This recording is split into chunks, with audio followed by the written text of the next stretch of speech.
Hello dears, welcome back to Bright Zone. അപ്പോൾ ഇന്ന് രാവിലെ തന്നെ സ്കൂളിലേക്ക് പോകാൻ വേണ്ടിയിട്ട് റെഡി ആയിട്ടുണ്ട്. ഇന്നത്തെ ദിവസത്തിന് ഒരു പ്രത്യേകത കൂടിയുണ്ട്. ഇന്ന് സെപ്റ്റംബർ 5 ദേശീയ അധ്യാപക ദിനമാണ്. അപ്പോൾ ട്രെയിനിലാണ് പോകുന്നത്. രാവിലെ തന്നെ ഏട്ടൻ റെയിൽവേ സ്റ്റേഷനിൽ കൊണ്ട് ചെന്നാക്കി തന്നു. ചെന്നപ്പം തന്നെ ട്രെയിനൊക്കെ കിട്ടി. തിരൂർ പെട്ടെന്ന് തന്നെ എത്താൻ സാധിച്ചു. അപ്പോൾ LP സ്കൂളുകളൊക്കെ 10:30ക്കാണ് ക്ലാസ് തുടങ്ങുന്നത്. ഞാനാണെങ്കിൽ 9 മണിക്ക് മുന്നേ ആയി തന്നെ സ്റ്റേഷനിൽ ചെന്ന് ഇറങ്ങിയിട്ടുണ്ടായിരുന്നു. അപ്പോൾ കുറച്ച് നേരം അവിടെ ഇരുന്ന് ഒരു കോഫിയൊക്കെ വാങ്ങി കുടിച്ചു. അപ്പോഴാണ് ഐഡൻറ്റിറ്റി കാർഡ് കണ്ടത്. അത് കണ്ടപ്പോൾ നാളെ ഭാവിയിൽ ഒരു ടീച്ചർ ആവാലോ എന്നുള്ളൊരു സന്തോഷമൊക്കെ ഉണ്ടായിരുന്നു.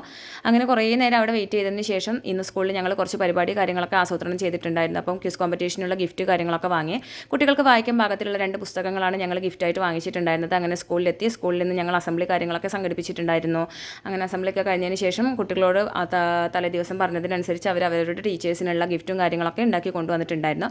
അപ്പോൾ അതിൻ്റെ ഒരു സെക്ഷനൊക്കെ കഴിഞ്ഞ ശേഷം ഞങ്ങൾക്കും കുറച്ച് ഗിഫ്റ്റ് കാര്യങ്ങളൊക്കെ കിട്ടി. ഞങ്ങൾ അവരുടെ പുതിയ ടീച്ചേഴ്സ് ആയിരുന്നു. അപ്പോൾ ഞങ്ങൾക്ക് കുറച്ച് ഗിഫ്റ്റ് കാര്യങ്ങളൊക്കെ അവർ പ്ലാൻ ചെയ്തിട്ടുണ്ടായിരുന്നു. അങ്ങനെ വൈകുന്നേരം നാളെ അത്തമാണല്ലോ, കുറച്ച് പൂക്കളൊക്കെ വാങ്ങി വൈകുന്നേരം വീട്ടിലേക്ക് തിരിച്ചു പോന്നു. Thank you for watching.